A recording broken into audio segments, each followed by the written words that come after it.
नमस्कार दोस्तों, स्वागत है आप सभी का मोटिवेशनल महात्मा जी में। आज के इस वीडियो में मैं आपको एक कहानी सुनाऊंगा। कहानी है किसान की बेटी और एक धूर्त शाहूकार की। दोस्तों, बात बहुत समय पहले की है, जब एक किसान को अपनी बुरी आर्थिक स्थिति से हार मानकर गांव के ही एक शाहूकार से कर्जा लेना पड़ा। लेकिन काफ़ी वक्त बीत जाने पर भी वह शाहूकार का कर्जा नहीं चुका पा रहा था। गांव का वह शाहूकार बूढ़ा और देखने में काफ़ी बदसूरत था। उसके अनुचित स्वभाव के कारण गांव में भी उसे कोई पसंद नहीं करता था। किसान के परिवार में उसके और उसकी बेटी के सिवा और कोई नहीं था। उसकी लड़की बहुत ही सुंदर और अच्छे स्वभाव की थी। किसान ने उसे बड़े ही लाड़ प्यार से पाला था।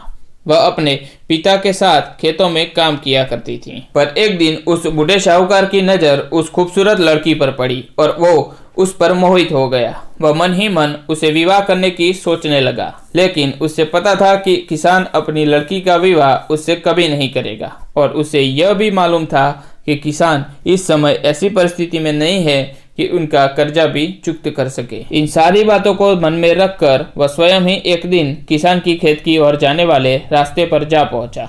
रास्ता छोटे छोटे कंकड़ और पत्थरों से भरा पड़ा था। वह किसान और उसकी बेटी दोनों ही वहां पर खड़े थे। उसने किसान से कर्ज के विषय में बात करते हुए कहा कि अगर उसने अपनी लड़की का विवाह उससे कर लिया तो वह उसका सारा कर्जा माफ कर देगा, वो भी ब्याज सहित। शाहूकार की इस अजीबोगरीब शर्त से किसान और उसकी बेटी भयभीत हो गए। उस धूर्त शाहूकार ने आगे सुझाव देते हुए दोनों से कहा कि चिंता करने की कोई बात नहीं, इस शर्त का फैसला न मैं करूंगा न आप करेंगे। इतना कहते हुए उसने अपनी जेब से एक पोटली निकाली और इस पोटली को दिखाते हुए कहा कि मैं इसमें एक काले रंग का और एक सफेद रंग का कंकड़ रखूंगा। उसके बाद तुम्हारी लड़की को बिना देखे इस पोटली में से एक कंकड़ को निकालना होगा और शर्त यह रहेगी कि अगर तुम्हारी लड़की ने काले रंग के कंकड़ को निकाला तो मुझसे विवाह करना होगा और तुम्हारा कर्ज भी माफ कर दिया जाएगा। अगर तुम्हारी लड़की ने सफेद रंग के कंकड़ को निकाला तो मुझसे विवाह भी नहीं करना होगा और कर्ज भी माफ कर दिया जाएगा।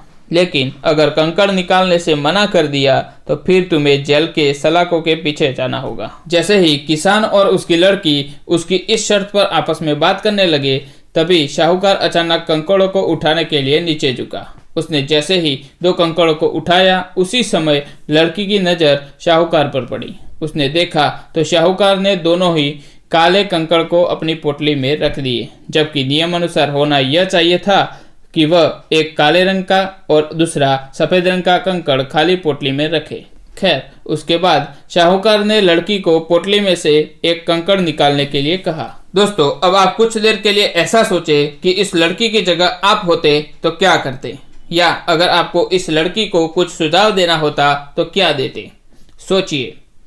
मुझे लगता है कि अगर इस पर ध्यानपूर्वक विचार करें तो हमारे सामने तीन संभावनाएं निकल कर आती हैं। पहली संभावना यह हो सकती है कि लड़की को कंकड़ निकालने से बिल्कुल मना कर देना चाहिए। दूसरी संभावना यह हो सकती है कि लड़की को थोड़ा साहस बताते हुए यह बता देना चाहिए कि इस पोटली में दोनों कंकड़ काले हैं, जिससे शाहूकार की पोल खुल जाएगी। या तीसरा विकल्प यह हो सकता है कि लड़की शाहूकार की दुर्ता के बारे में जानते हुए भी काले रंग के कंकड़ को निकाले और अपने आप को सैक्रिफाइस कर दे ताकि उसके पिता ऋण से मुक्त हो और जल जाने से बच जाए। तो चलिए दोस्तों, कहानी में आगे बढ़ते हैं और देखते हैं कि उस लड़की ने क्या किया।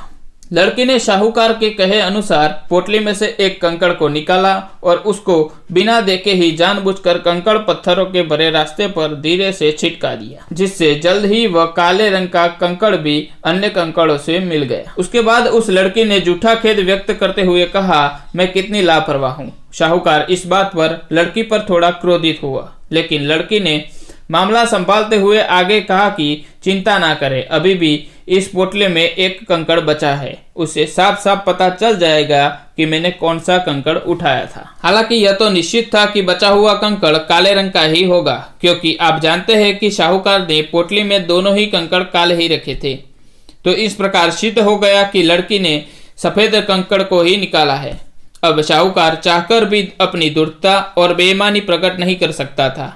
इस तरह लड़की ने बड़ी ही चालाकी से अपनी विरुद्ध खड़ी परिस्थिति को अपने पक्ष में कर लिया। दोस्तों, इस कहानी के जरिए हम आपको यह बताना चाहते हैं कि मुसीबत चाहे कितनी भी बड़ी क्यों ना हो, उसका उपाय जरूर होता है। कभी कभी मुसीबतों का हल करने के लिए हमें अलग तरीके से सोचने की आवश्यकता होती है।